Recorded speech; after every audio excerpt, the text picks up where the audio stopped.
एक माहौल छाया हुआ था।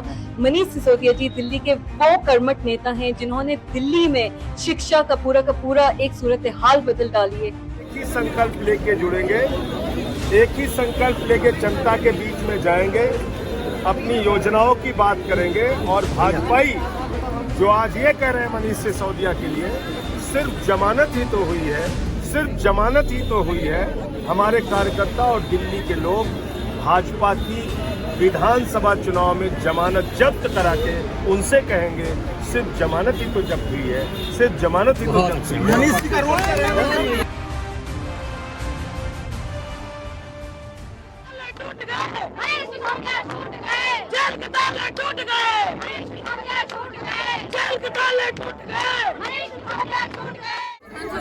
देखिए, मैं तो सिर्फ एक बात कह रहा हूँ, आज कार्यकर्ताओं ने हमारे संकल्प लिया है मनीष सिसोदिया की रिहाई के बाद, इस सभा के बाद, और अरविंद केजरीवाल जल्दी आएंगे। बहुत बड़ी हम लोगों के लिए खुशखबरी की ये बात है। आप देख रहे थे किस तरीके से तमाम नेतागण में, तमाम कार्यकर्ताओं में, तमाम जो लोग हैं यहाँ पे, कितने खुशी का एक माहौल छाया हुआ था। मनीष सिसोदिया जी दिल्ली के वो कर्मठ नेता हैं जिन्होंने दिल्ली में शिक्षा का पूरा एक सूरत हाल बदल डाली है। जो दिल्ली का एजुकेशन मॉडल है उसकी सराहना यूनाइटेड नेशन से लेके इंटरनेशनल न्यूज़पेपर्स करते हैं, न्यूयॉर्क टाइम्स हो गया, या तमाम इस तरीके के जो इंटरनेशनल हस्तियां हैं। वैनिका ट्रम्प को हमने देखा था, जो डोनाल्ड ट्रम्प की बेटी है, जो वो दिल्ली आई थी, हिंदुस्तान आई थी, उन्होंने कहा था उनको दिल्ली के स्कूल देखना है। तो ये वो एजुकेशन मॉडल है जिसकी चर्चा इंटरनेशनल स्तर पर होती है। तो ये वो नेता है मनीष सिसोदिया जी जो कि पूरे जिम्मेदार हैं इस एजुकेशन मॉडल को दिल्ली की जनता, दिल्ली के बच्चों के सामने लाने के लिए। बीजेपी को बड़ा तमाचा षड्यंत्रों के खेल में, मनीष सिसोदिया आज गर्जना करे उसी की जेल में। ज्यादा दिन तक कैद न कर पाओगे हमने बोला था, उसी समय बीजेपी का भारत में शासन डोला था। अभी तो 303 से 240 पर तुम आए हो, धीरज रखो, इतना जल्दी क्यों इतना घबराए हो। आज मनीष जी जेल से छूटे, केजरीवाल भी छूटेंगे। आज मनीष जी जेल से छूटे, केजरीवाल भी छूटेंगे। आपको खत्म करने के तुम्हारे सारे सपने छूटेंगे, आपको खत्म करने के तुम्हारे सारे सपने टूटेंगे। हमको पाकिस्तान भेजने वालों क्या समझाएं तुम, हमको पाकिस्तान भेजने वालों को क्या समझाएं। ऐसा ना हो तुमको ही ये देश छोड़ना पड़ जाए, ऐसा ना हो तुमको ही ये देश छोड़ना पड़ जाए। जेल के ताले टूट गए तानाशाही के और मनीष सिसोदिया छूट गए।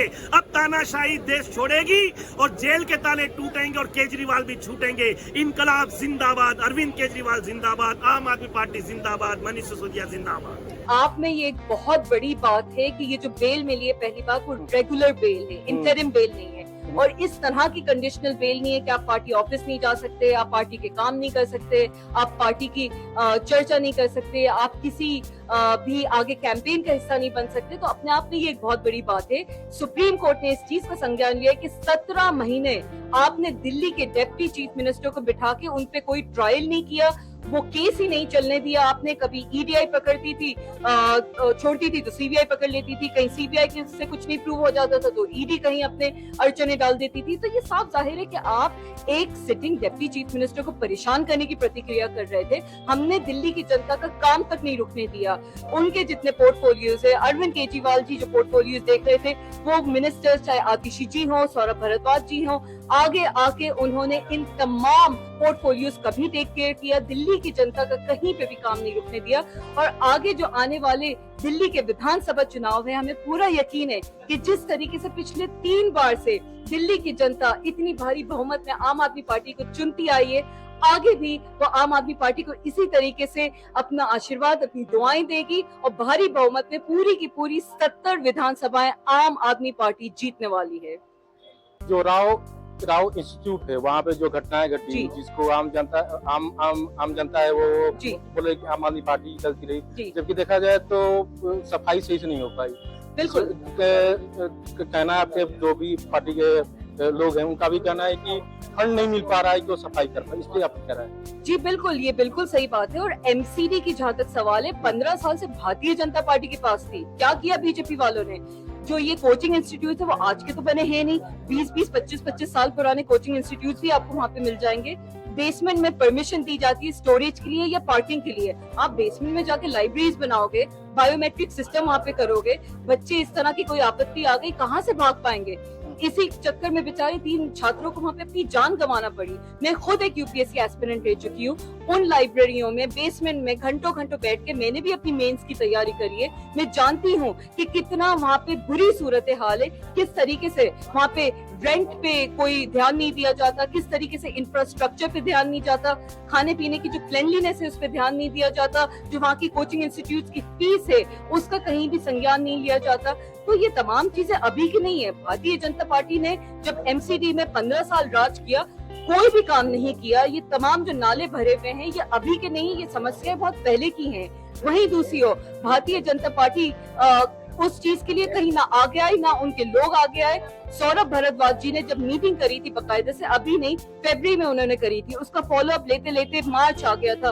फिर उसमें सरकार ने कहा कि आचार संहिता लग गई है तो वो मीटिंग फिर बाद में होगी। उसके बाद जून में फॉलोअप किया। ये तमाम डॉक्यूमेंट्स हमने बकायदे से प्रेस कॉन्फ्रेंसेस करके जनता के सामने, मीडिया के सामने रखे हैं कि किस तरीके से जो चीफ सेक्रेटरी है उनको कहा जाता था कि आपने अपने ब्यूरोक्रेटिक ऑफिसर्स को भेजिएगा। उस मीटिंग में ऑफिसर्स होते तक नहीं थे। एलजी बखूबी वाकिफ थे इस बात से कि डीसिल्टिंग का मसला है, सीवरेजेस का सफाई का मसला है, छात्रों की जो रिस्पॉन्सिबिलिटी है उसका मसला है। एलजी कहीं पे भी ना आगे आए, ना कोई काम करने दिया, ना आम आदमी पार्टी के किसी नेता को आगे बढ़ के इन समस्याओं को हल करने दिया। तो इसका जो अंजाम है वो हम सब के सामने है। 3 छात्रों को बहुत अफसोस की बात है अपनी जान गंवानी पड़ी, और हमें पूरा यकीन है कि कम से कम इसके बाद हम ये तमाम जो चीजें हैं, एक बाकायदा से ग्रुप बनाया गया है जिसमें जिसका हिस्सा कोचिंग इंस्टीट्यूट्स के जो टीचर्स हैं वो भी होंगे, स्टूडेंट्स भी होंगे, आम जनता भी होगी, ब्यूरोक्रेट्स भी होंगे, सिविल सोसाइटी के लोग होंगे, जिसमें हम एक ऐसा वहाँ पे सूरत हाल बनाएंगे कि आगे आने वाले वक्त के लिए कम से कम किसी छात्र को कोई परेशानी से या इस तरह के हादसे का से गुजरना नहीं पड़े। Thank you ma'am.